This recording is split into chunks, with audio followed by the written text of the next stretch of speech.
Dr. Evelyn Ramirez, a geneticist with a mind as sharp as a scalpel, was no stranger to late nights in the lab. Her research on gene therapy had consumed her life for the past decade. Her lab, a sterile sanctuary of white coats and blinking machines, was the crucible of her ambition. She sought to conquer death, to unravel the mysteries of aging and rewrite the human genome.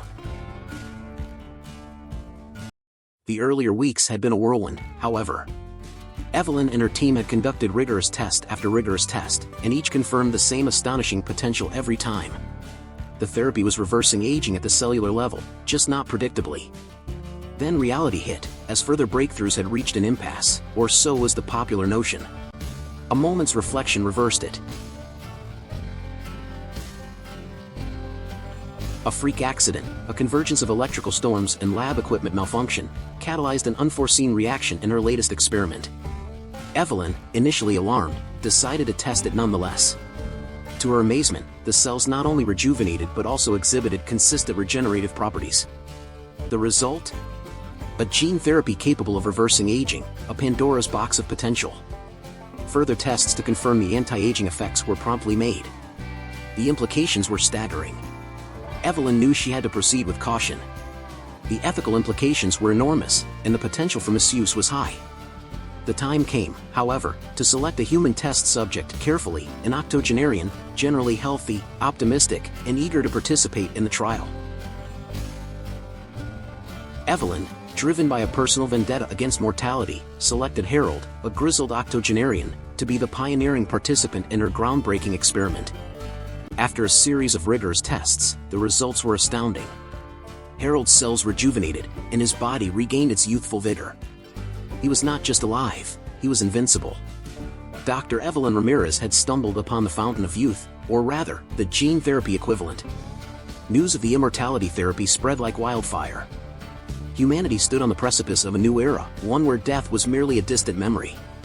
But with great power comes great responsibility, and the world grappled with the ethical implications of this monumental discovery.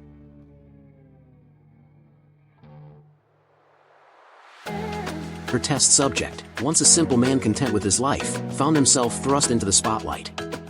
He became a symbol of hope for some and a terrifying aberration for others. As the world debated the morality of immortality, Harold grappled with his own identity. Was he still the same man he was before, or had he become something more? Regardless, Harold had transformed into a sprightly, youthful version of himself, and presently faced a new challenge. While the world was captivated by the miracle cure, Harold found himself single again, and the dating scene had changed dramatically since his last go-around. Suddenly, Harold, now a man of infinite possibilities, was navigating a world of online dating, swiping left and right with the best of them. He was baffled by terms like ghosting and breadcrumbing.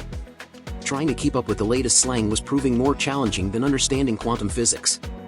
One morning, while going for a cup of joe, Harold met Sophia, and they immediately hit it off. Sophia, a sophomore at the local college and new to town, was charmed by Harold's quaintness and intrigued by his stories. Harold, who looked like a 27-year-old, was excited yet nervous about the prospect of his first date in decades, which they had arranged for the coming weekend. Ready to embrace this new chapter of his life yet pragmatic, Harold felt that need to break the ice with someone closer to his own age first, a sexagenarian intellectual looking half her age and renowned for dating younger men. Yet, it would turn out to be a regrettable idea. It wasn't that Linda, the sexagenarian, was fashionably late, she was, and he had planned accordingly. No, it was rather the fact that she was the prototypical childless cat lady. Literally. Imagine Harold's surprise when his weekend date, Sophia, who was also the cat sitter, informed him of Linda's momentary delay. Suffice it to say, the magical evening he was looking forward to was not to be, never mind his weekend date.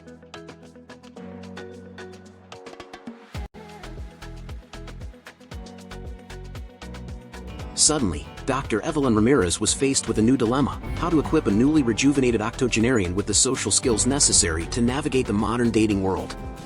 She found herself scheduling more dating coaching sessions than scientific experiments. Harold, down but not out and ever the optimist, was determined to embrace this unexpected chapter of his life. Harold and Evelyn, now partners in both science and life, were prepared to face the near future together. Their bond, forged in the crucible of shared experience, was unbreakable. The age of immortality had dawned, their journey was far from over, but they were ready for whatever the future held.